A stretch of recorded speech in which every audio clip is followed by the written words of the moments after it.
Good evening, campers, dreamers, and babysitters, and welcome to my spoiler review for Monarch, Episode 4. So, as is tradition with these episodes, I'm going to start off by kind of getting into a couple of the things that maybe I messed up last episode. I didn't really mess anything up, which is great. At least nobody pointed anything out to me. But we did officially get a name for the Ice Titan. And yes, that is the Frostvark. And yeah, this thing's super cool. And we get to see a good deal of it this episode, which was a sweet treat. But if I'm going to be honest, this is definitely one of the weakest episodes of the series for me. And yeah, there's not going to be a whole lot as far as like me going in depth with spoilers this week. There really wasn't a ton that happened. This tends to be more of a character focused episode.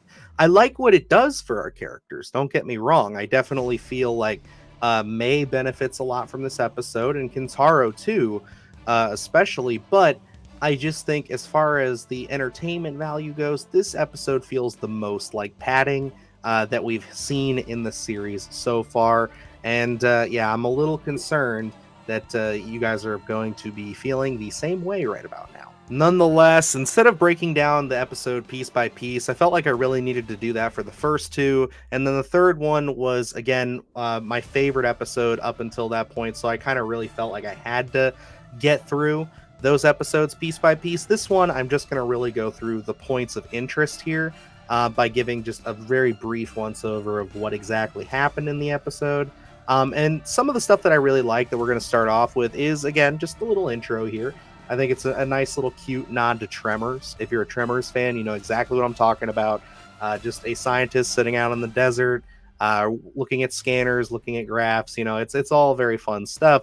But she's picking up on something that is a bit of a mystery for us until we get closer to the end of the episode, which we will discuss. But jumping from that, I want to talk about the Frostvark because, again, we see a good chunk of it in this episode. And again, this is my favorite Titan that they've introduced in this entire series so far. Like, it is so unique, so fun, and I'm really happy you guys get to see it in action in this episode. And I think that is going to be the sticking point for a lot of people. You really get to see what it can do, how it stalks, how it digs. All things we kind of saw it do in the last episode, but very briefly. We get to see more on display. And again, I have to applaud this series for just having, a limited amount of Titans, unfortunately, but when they're on screen, they look great. And I think that this one, you get to see it the longest out of any Titan we've seen thus far. And I think that the detail and the inner workings of it are just awesome. And it does give me a lot of hope that if we get multiple seasons in this, that we can get them, not only on screen longer, but that they can stay at this consistent quality. Because yes, this thing is great. I love it. I definitely think that it's up there for me as far as the Titans in this series have been. But really, let's get into the big piece of this show that I think is going to be hit or miss for some people. If you're on board with the series already, I don't see this bothering you other than feeling like a bit of padding. But we get some backstory this episode on the Kintaro and May storyline, where we just get to see a little bit about where Kintaro was when he met May, where they came together, and just how their relationship started. And I think it's very sweet. It's very emotional. I think that the Kintaro stuff especially has a very big emotional payoff in the last part of this episode here. And, I like the journey. I like the parallels. Again, this episode is entitled Parallels and Interiors. So we're getting in deep with folks here. But yeah, we see that Kintaro had some opportunity to show some of his art off at a gallery at one point. But he blew it off in order to go spend time with May, meeting her just by chance outside, accidentally snapping her photo. And, they kind of just felt a connection. And, they went and had some drinks at a local bar that he knows that's apparently very high class, very special. You get your own bottle or whatever. And they just start chopping it up. They get to know each other. They just start asking questions about, their aspirations, careers, a normal courting activity. You're getting to know somebody. You want to see if this is a person that is a one and done, bang it out and go to bed, or is this a person you want a relationship with? Thankfully, my crude metaphor aside, it seems like things, at least for a while, were very sweet and nice for them because we do go back to Kentaro's apartment. May gets to see a bit more of just his style of art, where it's like he does the fancy stuff in the gallery, but this is more him. He does more like the video game stuff we've seen before, um, the anime inspired arts that he has all over the walls. And yeah, I think that these scenes are fine. I think they do a great job of, again, establishing our characters. We actually get a bit more depth from May. We get to understand who that person she was on the phone with in episode 2 was. And that's all good. I'm really happy that we at least are seemingly making her more of a piece of the show, because for a while there she did just kind of feel like she was along for the ride. And that was definitely a hang up for me the last 3 episodes. Taking focus away from this section of the episode, we do have this juxtaposed with them in the snow, and we get a really cool survival aspect here because yes, Duho has unfortunately perished. So yeah, they have to figure out a way out of here before it gets dark and it gets cold and all these horrible things start happening to them as far as freezing to death go. And we have to watch them kind of trek through in this survival of the elements storyline. And it's really interesting, really like honestly intense, I would say, for most of it, because they really do sell the cold here. Again, the budget on this show, it's not cheap, it's not small, and I was pretty convinced the whole way through. But at one point, Kentaro kind of wants to stay strong with his convictions. He is trying to lead the guys to something that he saw on their way down when they were landing the plane, that he says was like some kind of a flash or a bubble or some kind of a structure of some sort. He wants to take the group there for safety and try to make contact with somebody to get help. But he kind of gets himself turned around, and he decides that he's going to strike out on his own. And the other three, because of course, when they were hiding from the Frostvark, May had accidentally broken some ice and fallen in and gotten wet. So she is kind of on a time clock here. So it's like that's kind of the story that's juxtaposing the romance angle. And again, I like this stuff, all of which comes to a head when May is basically at the point of almost freezing to death. And, she passes out and wakes up. They've come back to the wreckage site of the planes, and they're just going to do what they can. We've got Shaw making a fire, trying to keep her warm. They've got her wrapped up in some blankets. Her temperature seems to be climbing back down to normal, which is good. But they know with this fire and everything that they have lit, there is a very good chance that the Frostvark is going to return, and they seriously don't know what to do at that point. All they can really hope for is that Kentaro is faring much better. And for the most part, he is not. No, Kentaro is having a bit of a crisis out in the snow. He's feeling a lot of regret. He's, thinking about his dad a lot. He's also almost freezing to death, but nonetheless, he has a dream about his art gallery where he speaks to his father, and they exchange some words as far as just him reassuring Kentaro that he's proud of him and that he loved his gallery, his show, and everything. And it means a lot to Kentaro, and ultimately gets him to get up and push through and find the structure he was looking for. And when he finds it, he ends up finding pencil shavings from his father, showing us that yes, his father did survive the Frostvark.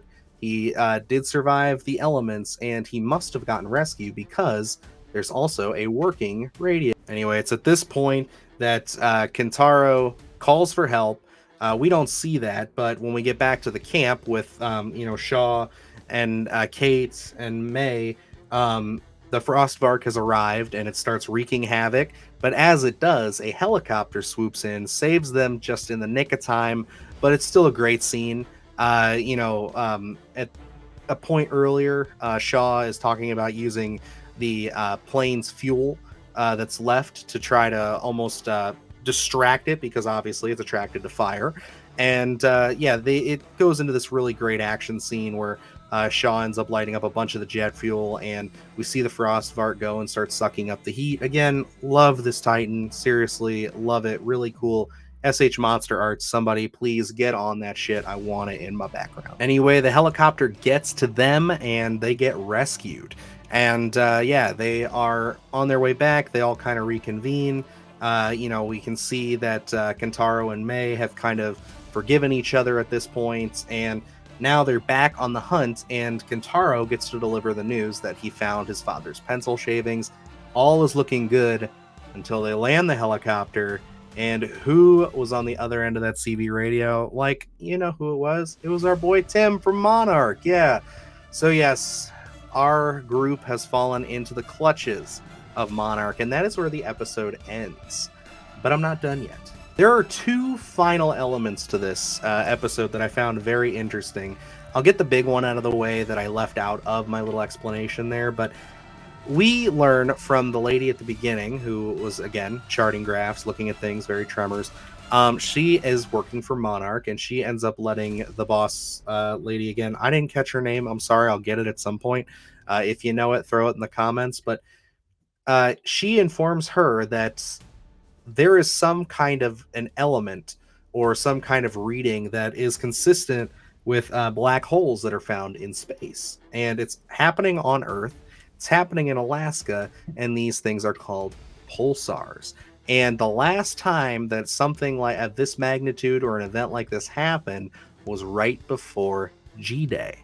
So yes, these two things are connected. And what does that mean for basically this series? I can't get into it yet, but it is very interesting. It does set up another level to this whole thing, is involving Hollow Earth, involving all of the stuff we've seen in the MonsterVerse. Again, the series is doing a lot of legwork here to create more converging paths and connecting paths, and I think that's the best part about it. And I do like this stuff. It does kind of change some things around. Like I said in my first 2 episode reviews, I was getting a little sick of the Hollow Earth, but this definitely adds a little bit more to the puzzle, and I'm excited for you guys to learn more about it. And the very last piece to this whole thing that I thought was interesting was just a piece of dialogue that Shaw gives to Kate when they get turned around and they end up back at their wreckage site, the campsite. He mentions to her that these titans, they affect how we think, they can affect our mind.